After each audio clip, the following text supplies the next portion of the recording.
Please join me in welcoming Dr. Melissa Kagen. Thank you very much for that introduction. Thank you to everyone at WPI. I am actually brand new here. I only joined the faculty at WPI this August. So this is a really exciting moment that's in some ways been 10 years in the making. That's about how long I've been thinking about some of the ideas in this book, but this is also a very early moment in my career at WPI. So very excited to be here. Thank you for hosting. Thank you to Lori, especially at the library, who helped put this all together. And thank you to everyone who's here on Zoom, who I can't really all see, but thank you for coming. Okay, so this is the book, Wandering Games. It is definitely in the bookstore. And I know because I picked up this copy in the bookstore today because I forgot mine.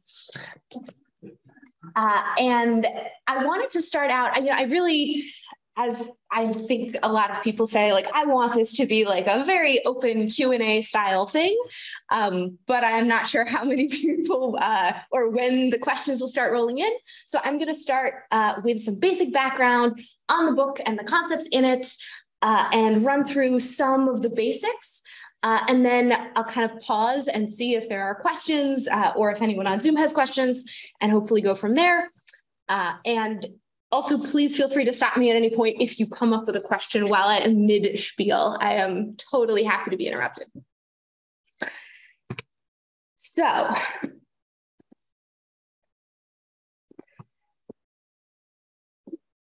just going to hide this so that I now really can't see anyone on Zoom.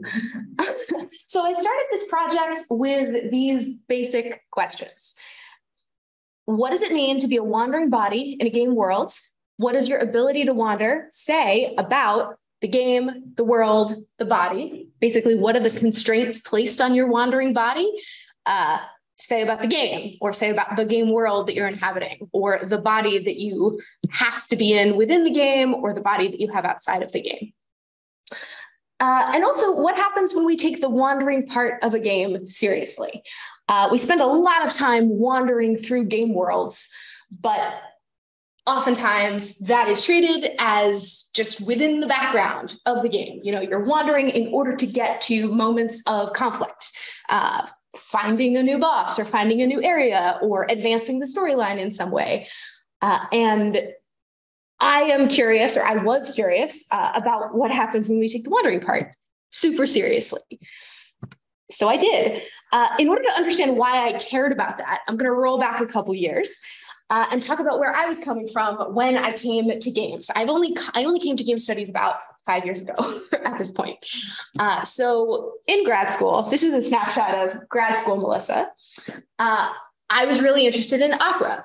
I was doing a PhD in German studies, German opera specifically, and I was directing a whole lot of site-specific, what I was calling wandering operas. That's this photo in the top right of a group of students who I directed in Don Giovanni at the Stanford Mausoleum.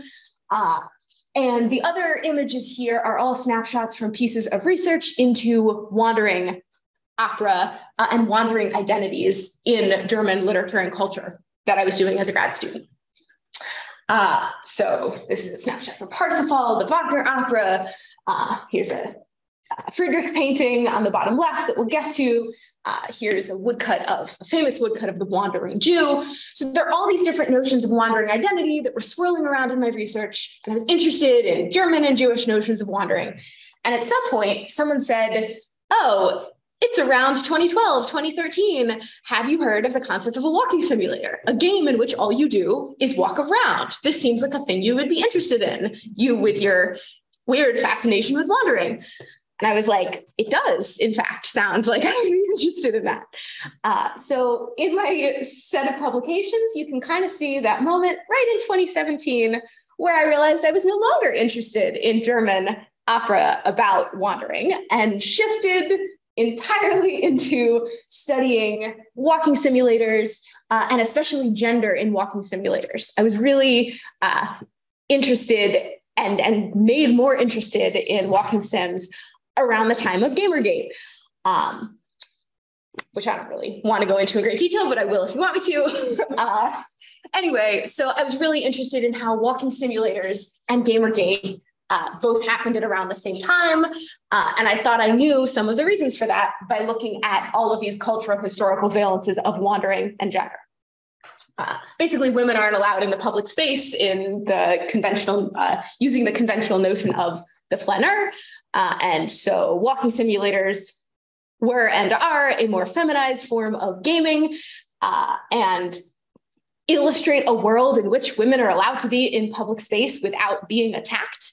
And this raised a lot of hackles in certain areas of the internet, which is, of course, not all of what Gamergate was about, but was, in my reading, a substantial portion of what Gamergate was about, that it was drawing from a lot of previous history of wandering that was kind of going under the radar at that point. So spent the next couple of years thinking about wandering in games in a couple different ways, and then eventually came to this project in which I think about not just walking simulators. So here is the panoply of some of the most famous walking simulators that exist. Walking sims, by the way, are exploratory, non-violent video games without points, goals, or tasks in which the undying third-person player character wanders around a narratively rich space. Gone Home, Dear Esther are some of the most famous ones. I've also gone on here, Firewatch, and Everyone's Gone to the Rapture, and The Path, and also Edith Finch down there at the bottom right. What Remains of Edith Finch. But I realized I wasn't actually just interested in focusing on walking simulators alone. I wanted to think more about how walking sims didn't come out of nowhere. There is this long historical, philosophical, cultural set of traditions and discourses that have to do with what wandering means. And so walking sims drew from that. And similarly, walking sims have also, in some ways, inflected the rest of gaming culture in the years since they have become really popular. So once the walking sims started taking wandering in games seriously, I argue that it has now become more possible to see all of these hybrid games that have elements of walking sim and also elements of plenty of other things in them. But the walking is sort of being treated in a more serious way. Or at least I started taking it really seriously and found some interesting stuff. Okay, so in my study of wandering games, I basically cohered around four major themes. I was interested in these four concepts of work, gender, colonialism, and death. And now I'm going to zoom backwards and say what I was interested in with each of those. I started out asking these questions. How does wandering in games attempt to reinstate a radical boundary between work and play, subversively responding to late capitalism's erasure of that boundary? How can we understand the reaction against walking sims within gamer culture as a resistance to any games that criticize the unthinking replication of capitalist success paradigms? And how are wandering games designed to provoke unproductive, contemplative, anti-capitalist play? And so all of these themes jumble together. There are multiple themes at play in each chapter, but primarily in chapters 2 and 3, I'm thinking about work and how in those games you are invited to play back against capitalist discourses of productivity in certain ways, or you have to fall into capitalist discourses or late capitalist discourses in ways that you might not want to as a person, but that the player character kind of requires you to fall into. Gender. In chapter 4, I look at the fantastic game Ritual of the Moon. It's one of the lesser known games that I talk about in this book. where you are a witch who has been exiled to the moon for your incredible power and also trumped up charges of a crime. And so every day you have the power to avert a comet from hitting the moon or not, as you choose. And it is a durational game, so you have to come back and play it in real time every single day for 28 days. And if you forget even one day, then the Earth gets destroyed. So I look at this game as a way to think about wandering under constraint. So, which is to say, wandering for someone in a female body. How and why are walking sims often gendered female, and how does this gendering map onto longstanding discussions of female agency and presence in the public sphere, and how do wandering modes queer traditional video game play? Kind of broader questions that go throughout the book. And in this particular game, the character is not given leave to traverse wide areas of an open world, but rather, oh, is my video not started? Okay. But rather constrained to this very small space on this very small moon. So what does wandering mean when you're not allowed to move through wide open spaces? Third big theme, mostly focused on in chapters 5 and 6, colonialism. How does the construction of empty landscape in walking simulators replicate a colonizer's understanding of space and place? And how does the heroic monolith of the wanderer and the ubiquity of exploration in narrative gaming invite colonialist game design despite post-colonial affectations? And then the third question without a bullet point, how does the negative space violence of an emptied landscape connect to the broader conversation surrounding violence in gaming? The notion here is that in a lot of walking simulators, the landscape is kind of cleared out. And sometimes this has been argued as being, as being non-violent. It is certainly less violent in some ways.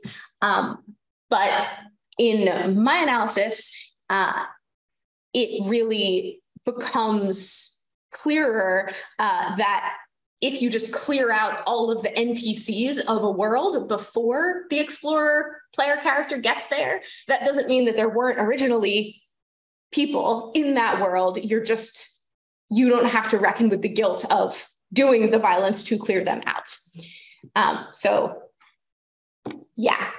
What is that like? So I look at 80 Days, two Inkle Studios games, 80 Days and Heaven's Vault in chapters 5 and 6. And then in chapter 7, I think a lot about death, which really runs throughout this whole book. By the way, I wrote it in 2020. So there's a lot of stuff about death in this book, both intentionally and also it just kind of trickled in there. But I started with this central tension of traditional walking simulators. There is usually an undying player character traversing a dead, haunted world. This is not every walking sim, but it's a lot of walking sims have this tension. How does that tension help us understand how games are obsessed with death, which they are? And in some ways, it's because it's the most obvious metaphor, but sometimes it's really not the most obvious metaphor. It's just the one that gets chosen. So those are my 4 major themes, and they all kind of weave through the book. And then I have slides on each of the different chapters, which I'm going to breeze through so that you can see what each chapter is about. I'll read the chapter titles too. But then I want to try and open it up for the first time before I keep, talking in depth about each chapter, in case we can start having a conversation. So in the introduction, I talk about how walking simulators are historically situated. They don't emerge sui generis out of nothing. There is a long history of subversive practices, pedestrian performance, digressive literature that all trickles into the creation of walking simulators. So they come from somewhere. I look at Return of the Obra Dinn and think about late capitalism. I was very into this pun at the time. No one else was. Late capitalism, caring for corpses in Return of the Obra Dinn.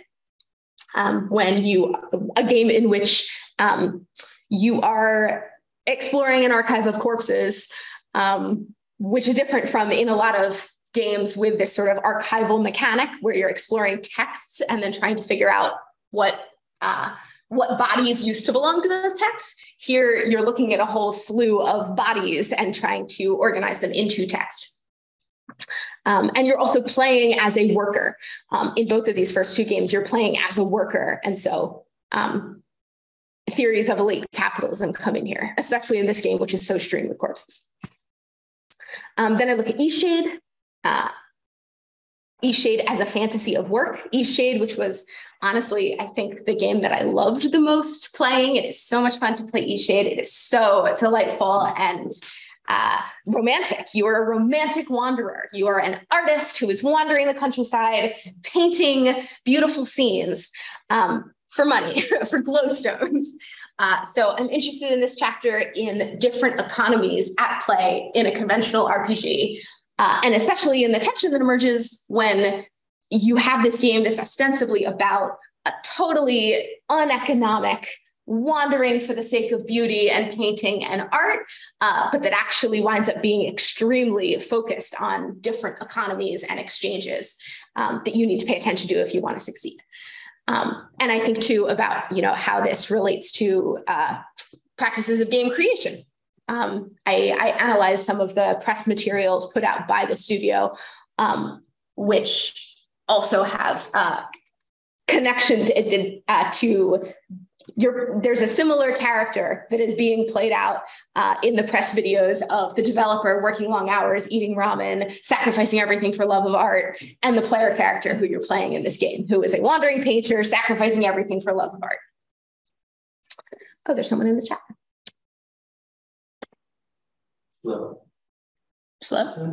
Slew? Okay.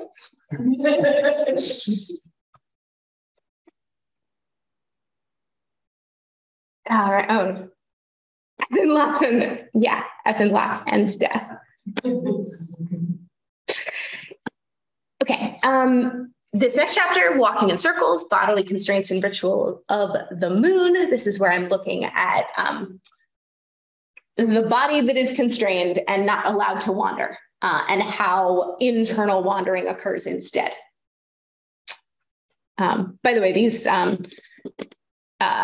images up at the top right are some of the scholarship that really informs whatever chapter. So Ruberg's Video Games Have Always Been Queer and Shira Chess's Ready Player 2 are really important in that chapter.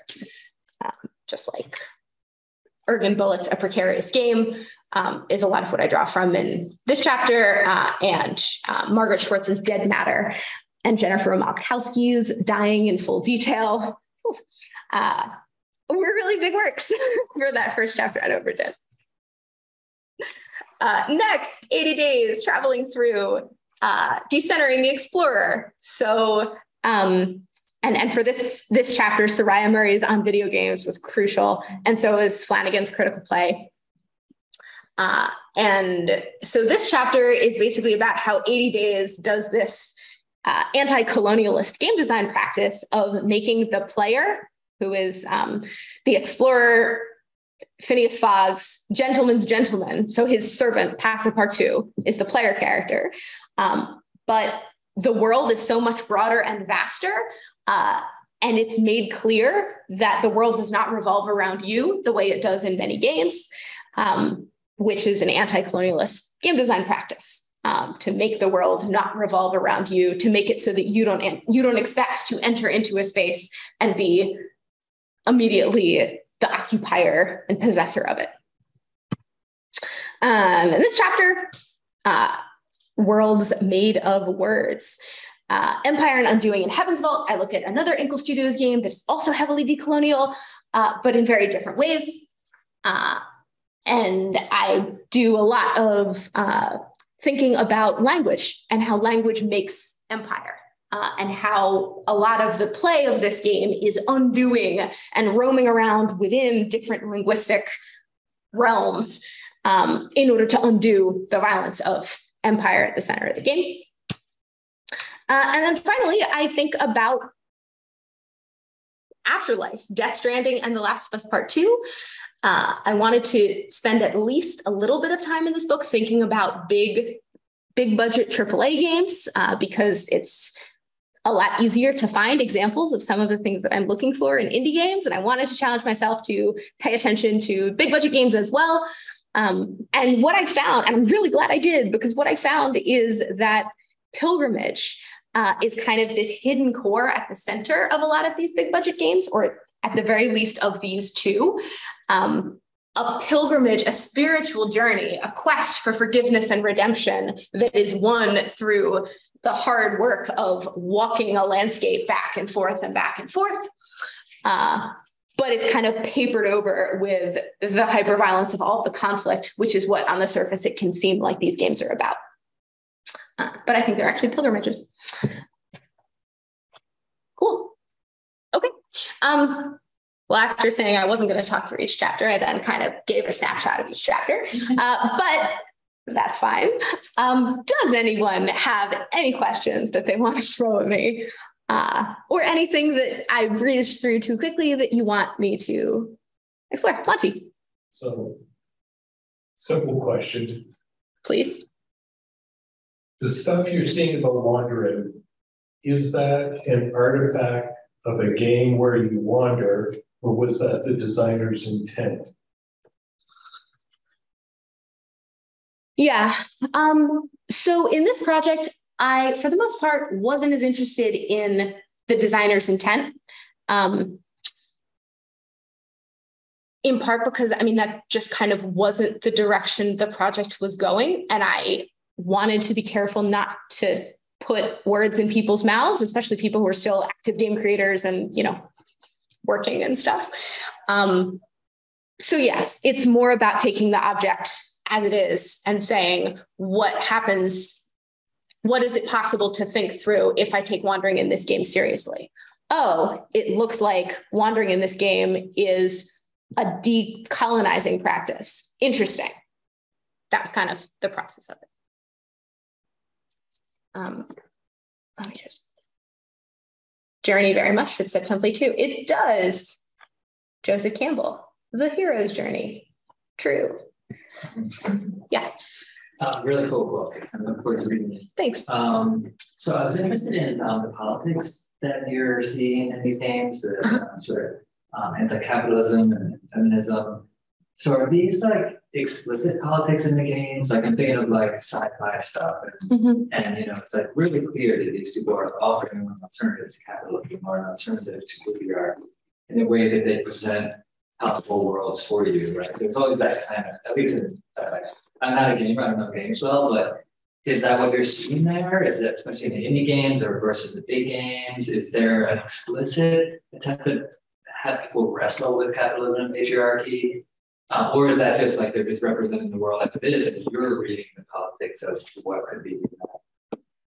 Yeah, I think it definitely varies depending, you know, I have a different answer to that question for each game in the book, which I think also gets back to the author intent question.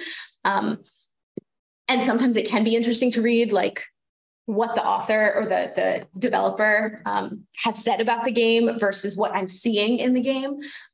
Like, you know, Lucas Pope, who made Return of the Obra Dinn, has said that his previous game, Papers, Please, he has made statements that that's not political, which is really interesting because, you know, it's really hard not to see how that game is political.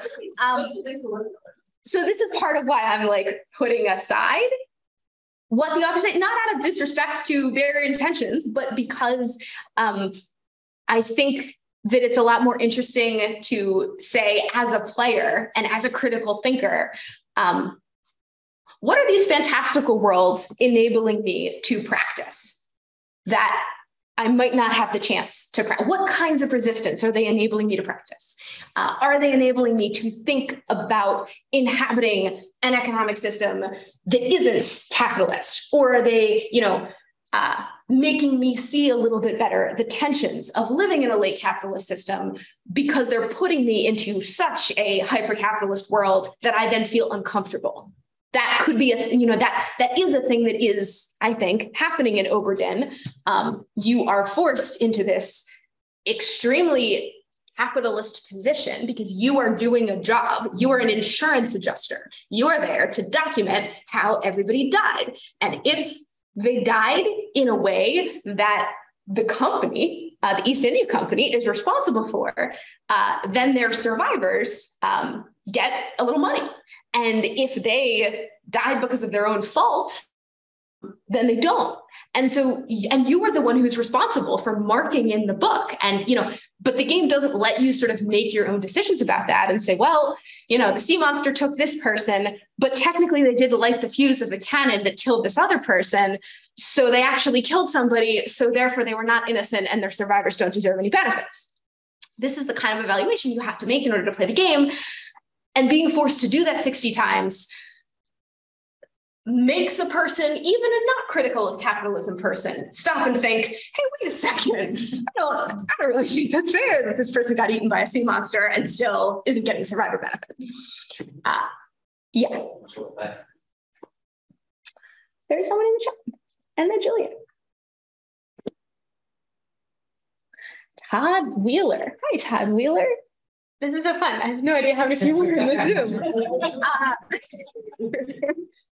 Were these all single player? Are there multiplayer wandering games? Oh boy. Yeah, so I think all of these except Death Stranding. Yeah, I was mostly looking at single player here. And Death Stranding, I also, it's an odd example because it's multiplayer, but you don't actually have to interact with the people. So it doesn't feel multiplayer in the way that a lot of multiplayer games are. There are, I wrote this book not as a way to be the last word on what a wandering game is, but to analyze all of these different games as wandering games in the hopes that other people would say, oh, I really think that Minecraft is a wandering game and I could read Minecraft in that way, which by the way, you totally could, please do. Or, Fortnite or sure, multiplayer games can definitely be wandering games, but I didn't happen to read any in this book. Jillian. I think a related question, how was there a process you followed to decide that these are the games you're going to analyze? And given that there are so many different games that would call themselves walking simulators, but also we wander in most games, I'm struggling on Tetris. Right, I understood that genre, but in many games you wander. So why these ones? Yeah. And yeah, I'm pretty much at the point where I can pick out just about any game and be like, yep, there's wandering in that one. Right, I'll show you how. Show you. Why these ones? This is not a supremely coherent methodology, but they were really interesting to analyze through the lens of wandering. Whereas all games aren't. I could tease out different things that they were saying. They're all complicated, rich texts that are doing something innovative. And they're all games that I wanted to spend a lot of time with. But I think that there are dozens more that I could have picked that would all, have something different to say about what the wandering is doing in them.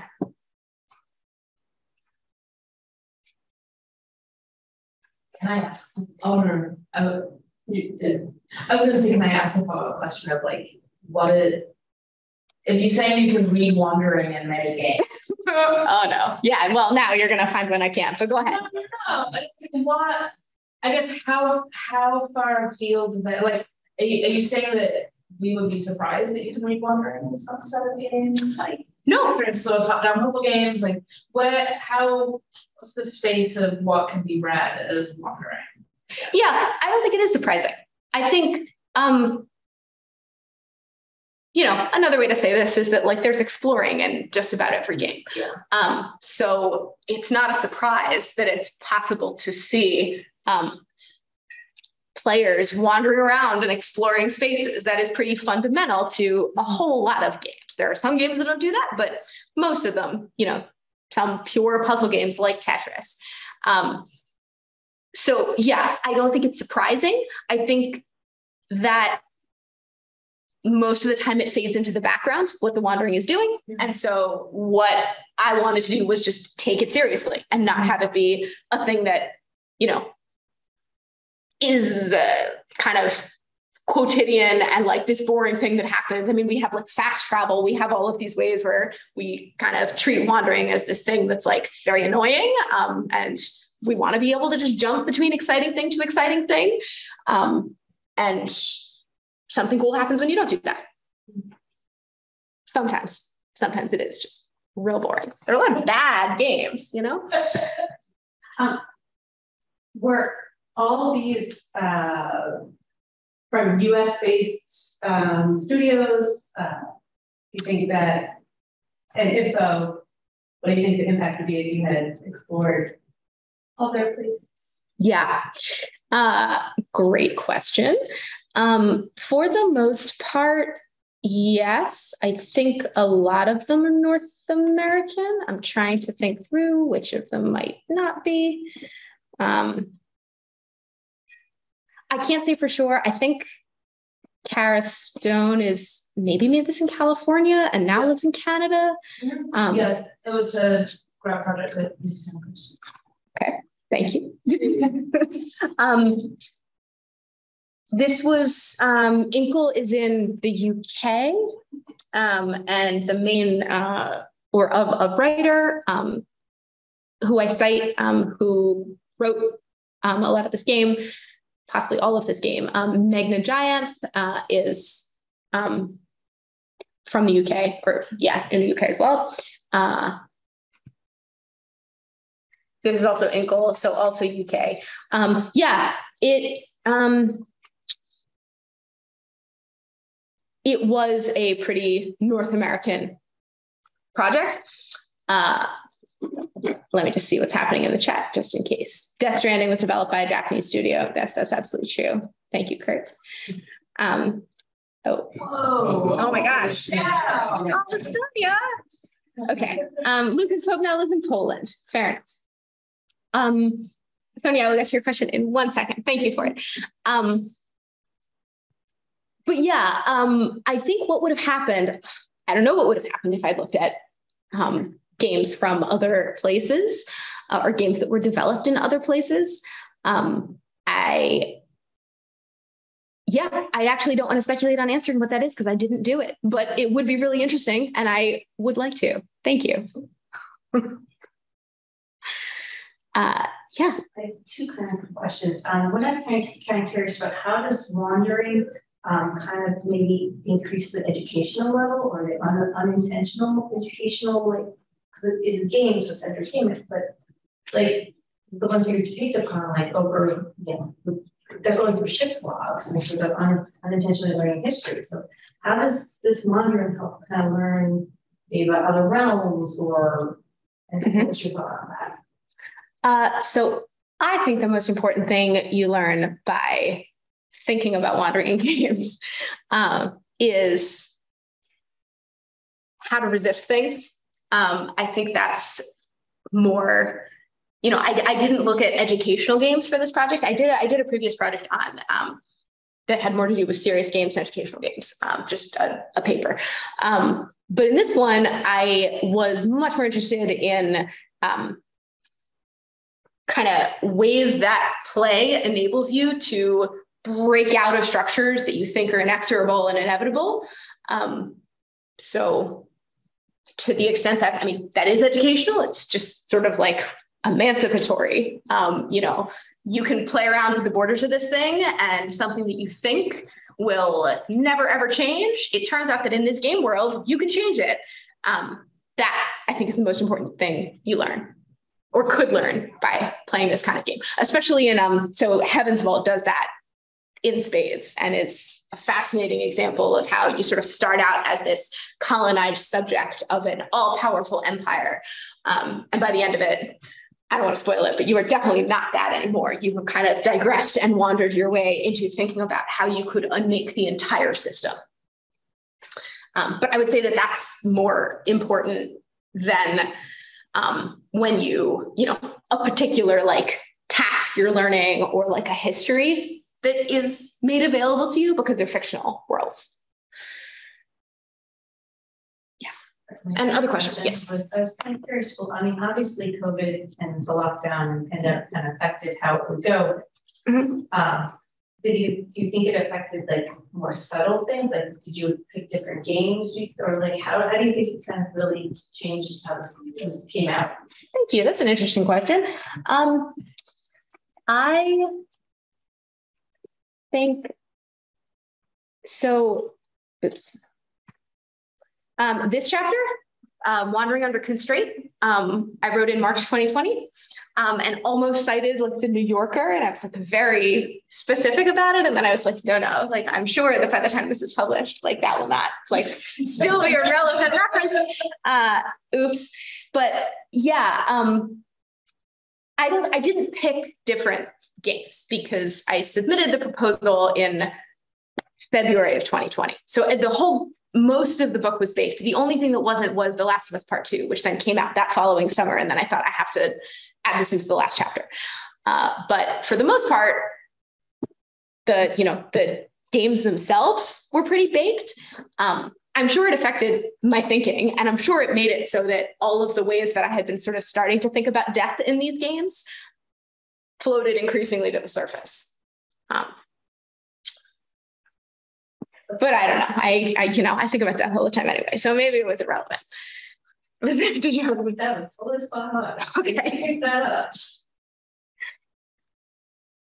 Oh yeah. Oh. Oh, Jack. Hi, Jack. Sonia, you had a question, and I'm now going to read it. Oh my gosh, it's so long. This is amazing. Okay. Sonia and I edit the Journal of Gaming and Virtual Worlds together, and she is delightful. Melissa, the book sounds fascinating. Thank you so much. Can't wait to read it all. Also with my students. I'm sorry, I can't ask a question camera on. Based on your previous work, I kind of see where you are going with wandering as an antidote to capitalist modes of digital play. However, I keep wondering whether this type of play, apart from standing in opposition to capitalism, is also not a manifestation of play that plays with early cybernetic conceptions of HCI, human-computer interaction. Humans used to be operators, controllers, etc. Today, also outside of games, we are less and less in the operator's mode. Lots of computational processes are happening without our direct input. So perhaps wandering games are also the epitome of the current times in which our role is much less agential than it used to be. What do you think about it? I think that's really cool. Yeah, I think I'm rereading it. A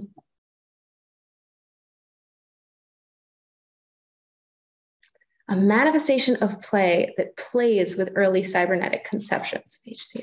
Yeah. I think you're spot on. I think that wandering through a game space is a less agential, a more passive form of play. And so that both, if not an antidote to capitalist modes of digital play, is sort of in opposition to capitalist modes of digital play.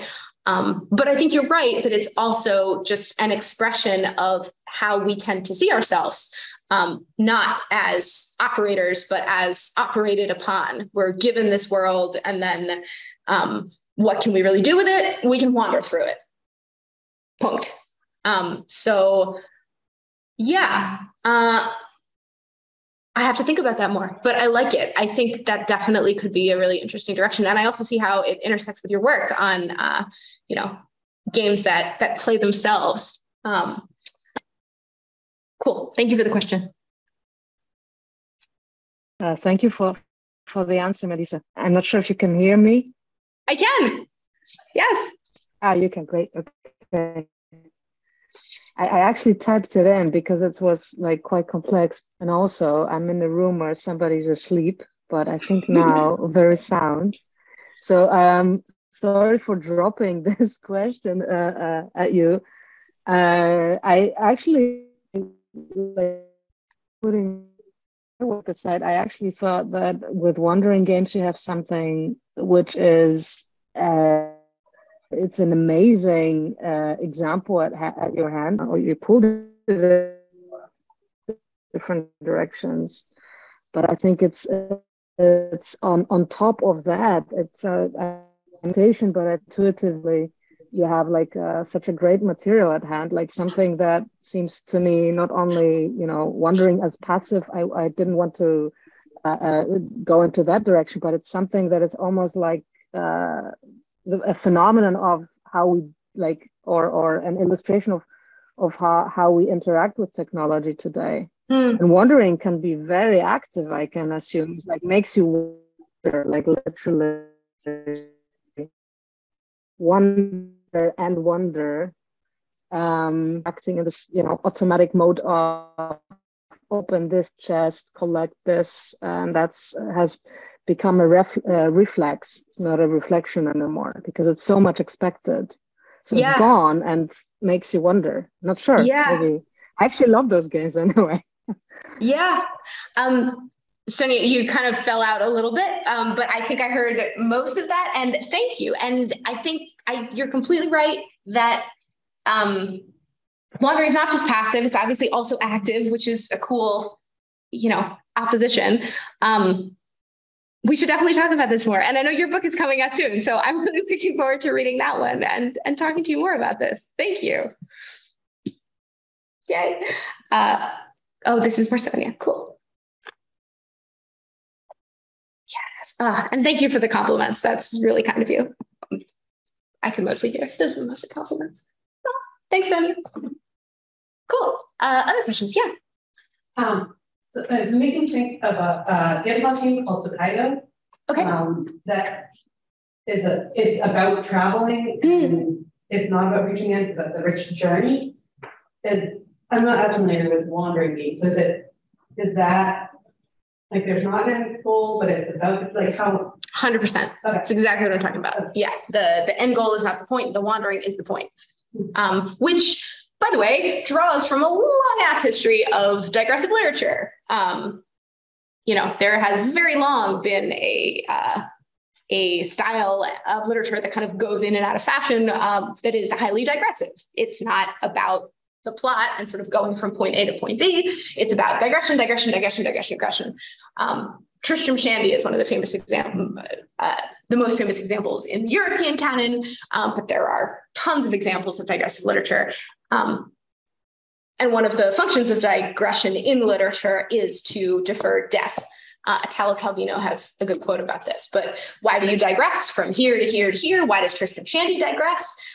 To defer the inevitable endpoint, which is death, or a meta death, which is to say the end of the work. If you think of like, if you digress again and again and again, like you'll never get to the end, which is something that we feel intuitively when we play games. I don't know that particular one, but I'll do this side quest and then I'll do this side quest. And then like, I won't ever get, I don't ever want to like actually play the final boss in an open world game because, well, it feels a little anticlimactic then to go back to doing side quests after that. Yeah, that kind of touches on what prompted me. Initially, you talked about you came from opera, the opera background. That's very visual, as are games. They're very visual. So the connection from the literary and the artistic history of creating narrative, and like how is that translating into the gaming world? Are there certain archetypes from opera that show up in the gaming world? And like a lot of authors about death. So you seem very obsessed with death. In both artistic forms. Who isn't? So like, are you seeing like, is this the modern opera? Is this, and how are people participating? Like, if you see an opera, are you participating in the opera? How does that work out in the gaming world? Is this the modern opera? yes, Wagner with his Gesamtkunstwerk would be incredibly excited if he could be making a game as like the ultimate Gesamtkunstwerk. Total work of art is what that means. But I think less than seeing games as necessarily operatic or like having archetypes of opera in them, or even like the death that's in opera. Because I mean, death is in every art form. So I don't think it's somehow more, I don't think it's necessarily more in opera and in games than in other art forms. But a way that I got from opera to games was really about the performative element of both, the way that you're performing whatever it is that you're doing, how you're moving through spaces. So in site-specific opera or site-specific theater, that's a kind of theater where there is a whole world of the piece. So performers are, like in this Don Giovanni that I did, performers are situated in different locations and the piece is taking place in time, but the audience has to traverse the piece as they choose. So they go and see one scene over here, and then there's music coming from over there, and so then they walk over and see it. And that's not the way all site-specific pieces work.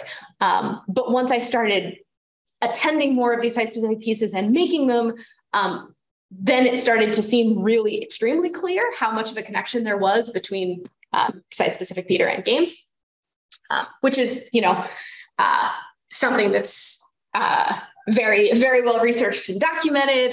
Hamlet and the Holodeck came out in, 92 or something like that. But yeah, I think I would see the connection more through performance than through subject matter. Although, I was doing in my dissertation research, I was looking at the German wanderer versus the wandering Jew. And I think those archetypes do come back in games. That's not such an opera point as it is a German studies point, but these two opposing myths. The German wanderer is the romantic wanderer who has like this circular narrative, goes out into the world, experiences adventure, seeks his fortune. He's always male, comes back home, plants a garden, has a great life. That's the German wanderer. It's very nice. The wandering Jew was cursed by Christ on the cross to wander forever, can never die, can never rest, and must wander until judgment day. And Christ never forgives him. Anti-Semitic legend from the Middle Ages onward. Very different conception of wandering. So in some of the operas I was looking at, there are both of these types of wandering going on in it. And so I was piecing out which was sort of more German and which was more Jewish. And I think in games we get both. We get both of those two different types of wandering in this final chapter where I'm thinking about Death Stranding and The Last of Us. Those are endless wanderers. Sam is a pizza delivery man in the apocalypse in Death Stranding and wanders through an undead world and is himself pretty undead and keeps working even when he's technically dead. He is a cursed, endless wanderer. And that happens in so many games, whether or not it's made that explicit. So many games, if you think of them from the perspective of the player character,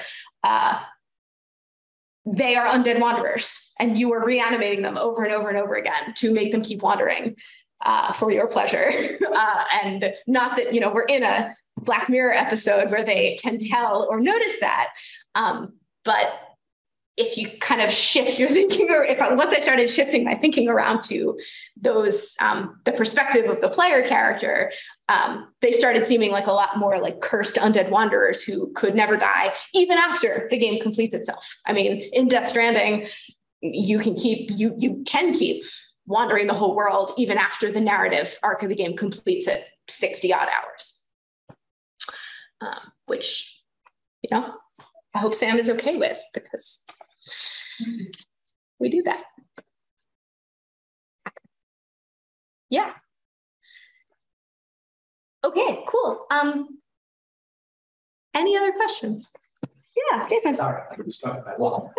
So wandering is like this like wonderful generative sort of strategy for like reimagining possibility, right? So like I'm wondering if you apply that to sort of like these mainline, whatever, sort of like non-wandering, these kind of like outcome-oriented games, is that kind of like a methodology that we could sort of describe to our students, kind of like surface the values that are sort of resonating within these kinds of late capitalist productions, i.e. like the digital space, right?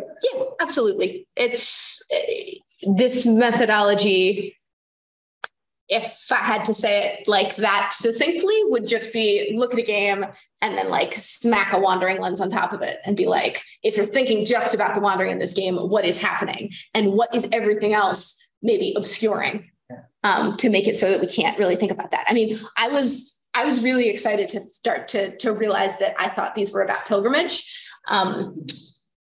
Because the experience of actually playing Death Stranding and The Last of Us 2, there's something very, I mean, there's a lot of dread and sadness and mourning, and there's also a lot of fighting undead creatures, and there's a lot of terror, and, you know, there's a lot of politics, weird politics in Death Stranding.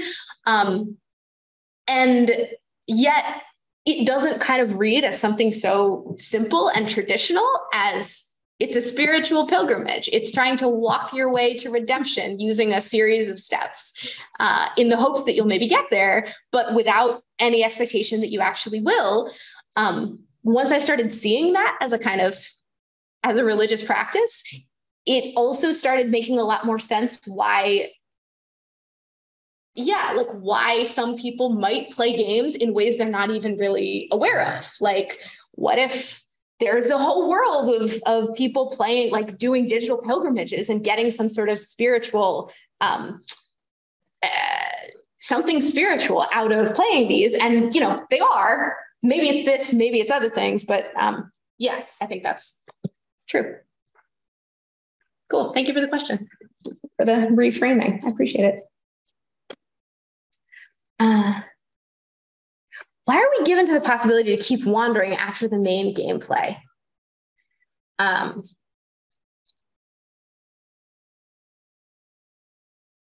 don't know. I mean, I think it varies based on the game. I'm not usually tempted to keep wandering after the main gameplay. I'm usually kind of okay with it. But in games where I am, it's because I'm in love with the world and because I don't want to leave the world.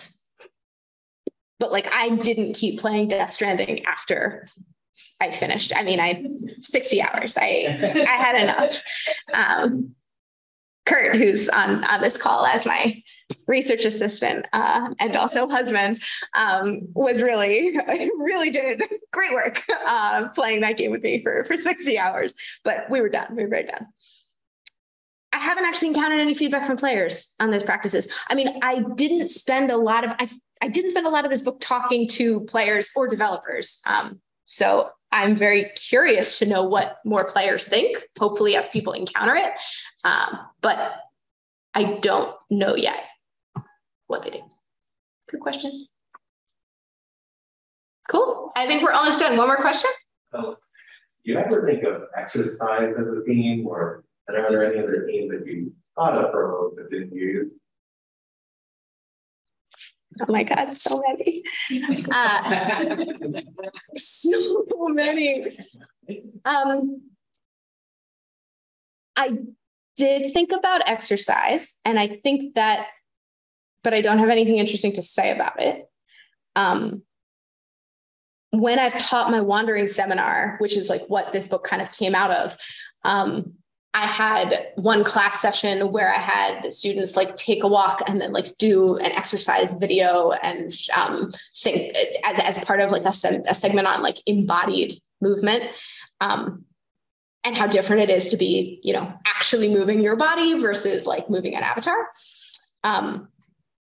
But yeah, I guess I thought about QWOP, and Doug Stark has a great article on QWOP. That I guess I would refer you to. As far as like other games go, I'm not sure if the footnote actually made it in here. But there was one point where I was just like, here are 10 other ideas. Yes, I thought about analyzing Outer Wilds as an expansion of Gone Home's archival adventure model from a single family home to a doomed comfy solar system. I thought about doing a chapter on game mods focused on migration and border crossing through Phillips Penix Tadson's edited volume Video Games of the Global South, considering a mod as a wandering migratory mode, beginning with the transformation of Half-Life into Escape from Woomera. There's a Discovery Tour mode in Assassin's Creed that I thought about doing something about, or the Hero's Path DLC in Breath of the Wild. I'm not sure if that was exactly your question, but yeah, there were a lot of other ones, and there are a lot of other themes that I also thought about, doing more of. I didn't get to do as much on queerness and gender in this book, even as I ideally might have liked to, in part because at the time I was like, oh, I've done chapters on that already, that I want to explore other things, but there was a lot more on that I thought about doing. I thought about doing time as one. Yes, thank you for the question. The chat. Doomed but comfy. Walking sims location-based game when it comes to thinking about embodied walking and exercise. Yeah, Jack, you're totally right. Yeah, ARGs, more about interactive performance. And I mean, almost no theater makes it into here other than in the introduction where I kind of throw everything at you. No board games make it in. I really have a lot of things to say about the way wandering works in board games and tabletop RPGs. I was going to do a section on dialect in one of the colonialism chapters. Anyway, in conclusion, this book is a determined object, and every choice I made was completely clear, and no other choices could have been made. Here it is. Thank you very much. This was really fun.